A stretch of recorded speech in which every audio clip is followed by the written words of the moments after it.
Hey, y'all. Hey, y'all. Hey, social media. Facebook. Right. Instagram, Hey, y'all. Twitter, everybody. All the things. It's We Teach Love here. We teach love. We want to talk to y'all today about anxiety and relationships. And you had a really good example of... Yeah, so we're talking about anxiety, and a lot of times people have anxiety in relationships, right? And the anxiety only lives in the future when you're worried about what might happen, or it can live in the past when you're dwelling on what had happened or used to happen to you. Yeah.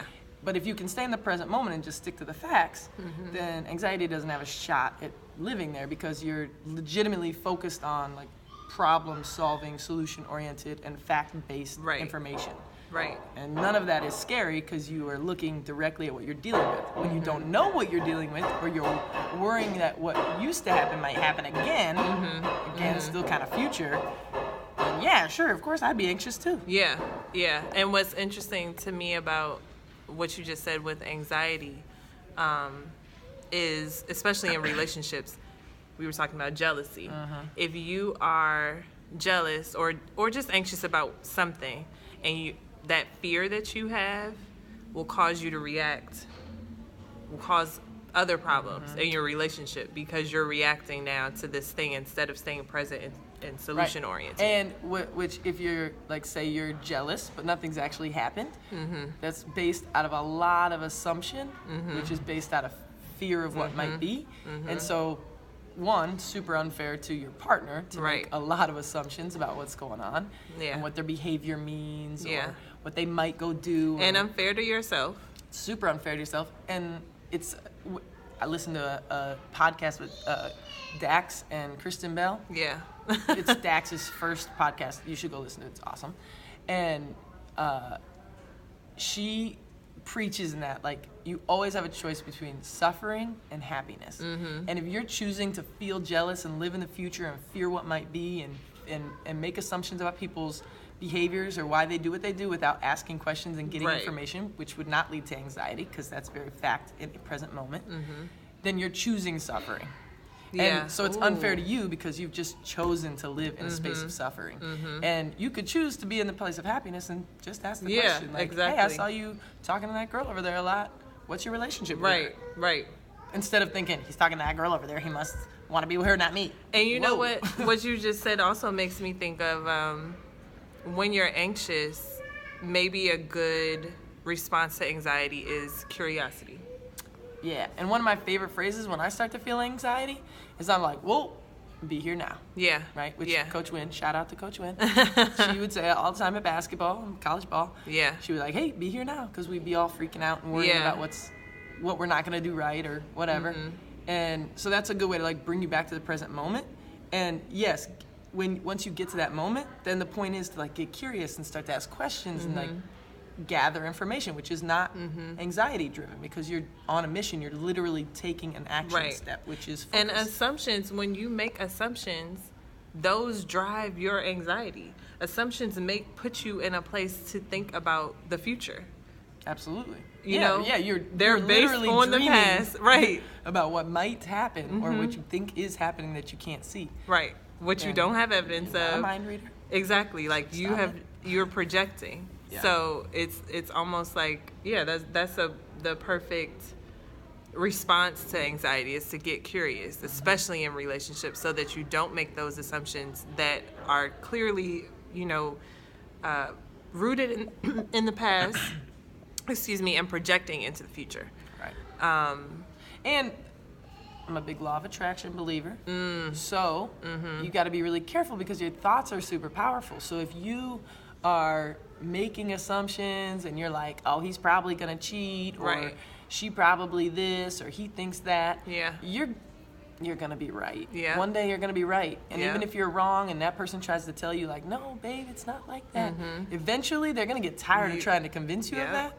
And you're going to end up being right. Even if you're not powerful. Right, you're going to believe that. But it's because you're powerful. You are powerful enough to attract that. So if that's what you're looking for, if that's what you project, if that's what you convince yourself of, the universe will respond. That's what it's created to do. We're talking about self-sabotaging relationships. Now we're talking about which man, this is a big talk. Yes. Now we're talking about you rooted all the way back to your worth. If you don't believe you're worthy of like a healthy relationship, open communication, somebody to be faithful to you, to respect your boundaries if you've set them out in your relationship, then because you don't believe you're worthy of that, you will tell the story that they are doing that to you until they do it, or you do it, or you assume they do it and make a decision based on that assumption, and you will self-sabotage that relationship that might have been really healthy, except it wasn't, because you're not healthy,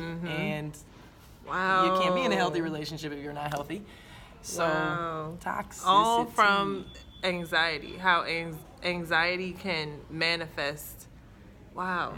And it can tear things up. And so all that to say that part of the key is to just be present, like be here now. And if you're in this moment, then anxiety can't live there. You're not going to dream up stuff. Yeah. You're not going to what if all these myths and make up stories. You're just going to look at the facts and stick to the facts and what's going on right now today. What do I need to know? What can I get curious about to get more information?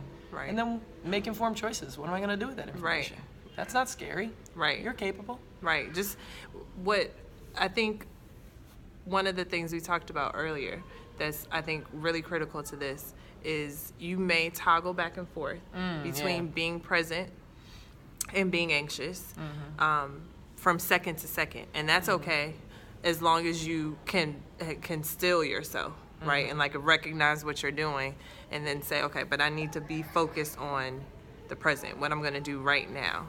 Everything else the anxiety will completely cloud your judgment if you let it, if you run with it. So and I give a physical example of that.